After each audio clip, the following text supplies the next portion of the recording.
All right, we're back. We are on page 94 of math analysis. We're really going to be on page 95. I'm probably gonna put that as the page number in the video description. Who knows? But anyway, we've got the 14 formulas down. We just did a typical problem where you get numerical values. This problem is going to ask us to confirm the cofunction identities for sine and cosine. So let's see if we can do that. So I am told that the sine of pi over 2 minus x should be the cosine of x, right? I mean, that's what we know. So let's see, that should be the sine of pi over 2, the cosine of x. And then because it's sine, it's the same thing, so it's going to be minus the cosine of pi over 2 and the sine of x. All right, so now if you look at this, the cosine of pi over 2 is actually, that's a 0 right there. And the sine of pi over 2 is that's 1. So this, when we simplify it, is actually just going to be 1 times cosine. I don't know why I'm writing this. Minus 0 times sine.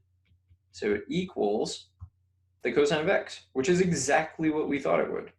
I mean, we knew that was true, but that's like an identity, so I'm going to put a box. And we do the same thing for cosine of pi over 2 minus x. Right? Cosine of pi over 2 minus x should be cosine, and then it's cosine, so it's the opposite, so plus sine of pi over 2. Be consistent, even though it doesn't matter in this particular case. Sine. So same deal, so I'm just going to highlight them the same. Sine of pi over 2 is 1. Cosine of pi over 2 is 0. So this all reduces to 0 times the cosine of x plus 1 times the sine of x, which equals the sine of x. And there you go. Okay.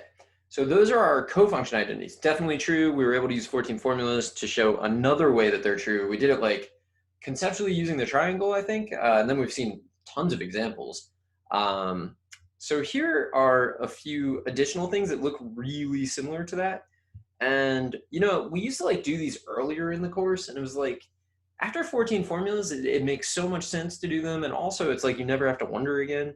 So let's just do it. So sine, cosine, and then minus cosine, sine. So then think about the unit circle, think of the values that you know. Sine of pi is 0 times the cosine of x. And cosine of pi is -1 the sine of x. So it turns out, and you can do this graphically also, and I would encourage you to take a look at that.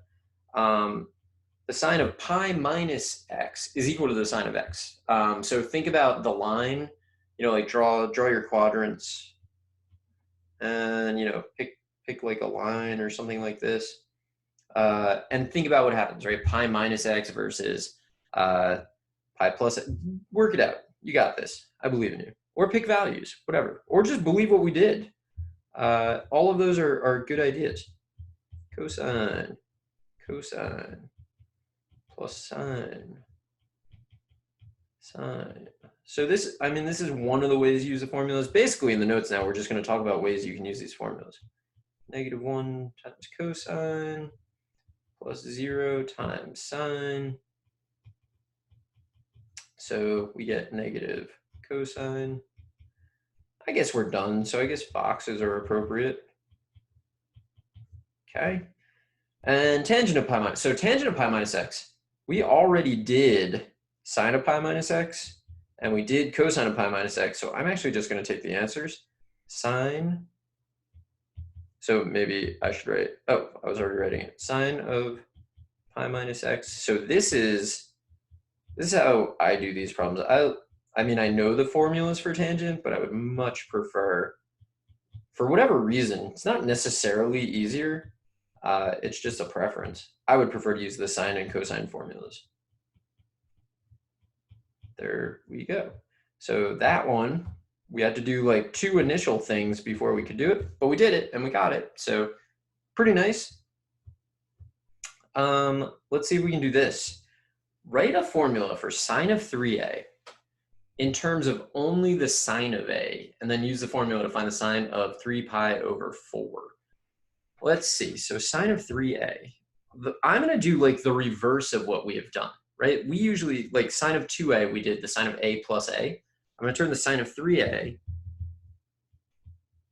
into the sine of 2a plus a.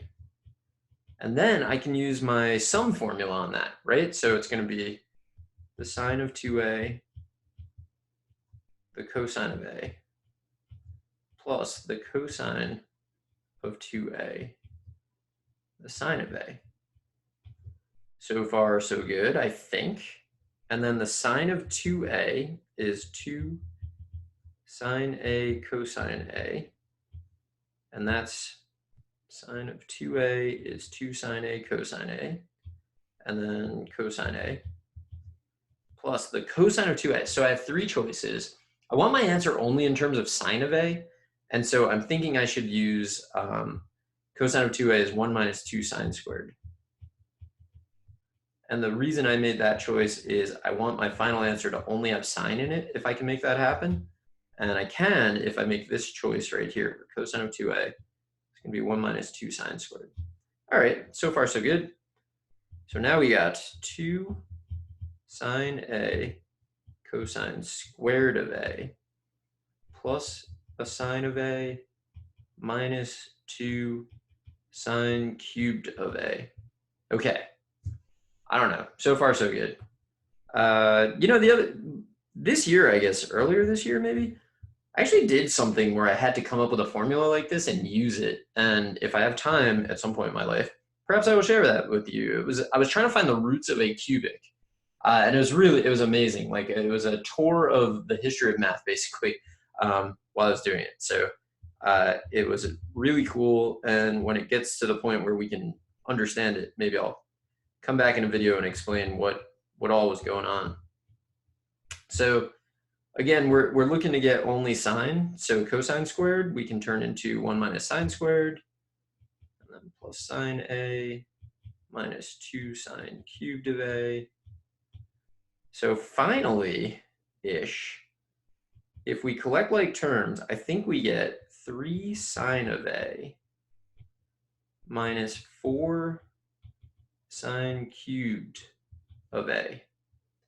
I think that that's what we get. So I think that this is equivalent to this. So now let's try it on 3 pi over 4. So the sine of, I know the sine of 3 pi over 4. So sine of 3 pi over 4 is definitely not negative, definitely radical 2 over 2. Okay, so that's what I should get. So, all right, so what are we multiplying by 3? So the sine of 3 pi over 4 is the sine of 3 times pi over 4. So what I'm going to do is I'm going to let a be pi over 4. So it should be 3 times the sine of pi over 4 minus 4 times the sine cubed of pi over 4. And this is going to be a nightmare because of the root 2's all over the place, but that's all right. So this will be 3 root 2 over 2 minus 4. So that's going to be root 2 cubed over 2 cubed is 8. So we got 3 root 2 over 2 minus root 2 cubed is 2 root 2. And then that's over, so 2 root, okay, hear me out. 2 root 2 is coming from cubing this. And then because we have 4 and 8, we're going to have over 2. So I have this. So I have 3 root 2 over 2 minus 2 root 2 over 2 is root 2 all over 2, which is the same thing because it should be, because we got the formula right. So we had this And this, woo, look at us. All right, because I don't want to make another video on this page, I'm just going to keep going. You know, you can always pause, take a break, whatever you need to do. I'm going to show that this is true in two ways, and also I'm going to point out like what is happening here. All right, so first way, 14 formulas, I guess. I'm actually going to start with this, which is maybe the weirder thing to start with, but it's going to be the negative of sine B cosine A, because it's like always start on the harder side, right? And I think that this is probably the harder side. Minus cosine B sine. It's like everything is spelled backwards, which is, so you can, I'm rearranging the terms. I'm moving this to the front. So it'll be, and distributing a negative. So I end up with sine A, which is there, and then cosine B minus cosine A sine B, which is sine cosine minus cosine sine. So that's the sine of A minus B, which is what we're trying to show, right? So that definitely works.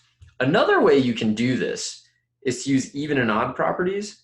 So the sine of A minus B is definitely equal to, spacing issues here, definitely equal to the sine of the negative of B minus A. That's like a really common trig thing to do. Just factor a -1 out of things. Maybe it's a really common math thing, but I think in trig in particular, you do it a lot. And then sine is an odd function, so that'll be the negative of the sine of B minus A. And I believe you are done. So that one's, I think, inarguably shorter, but two different ways of doing the same thing.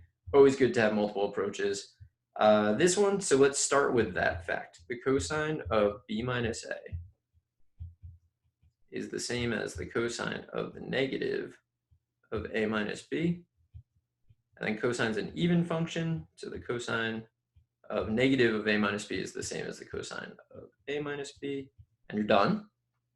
Straightforward. 14 formulas. Which side looks, I don't know. I'm gonna do cosine of B minus A again. Actually, maybe I didn't do that last time. Oh, I did. Okay, cosine of B minus A is cosine plus sine. I almost wrote the wrong letter there.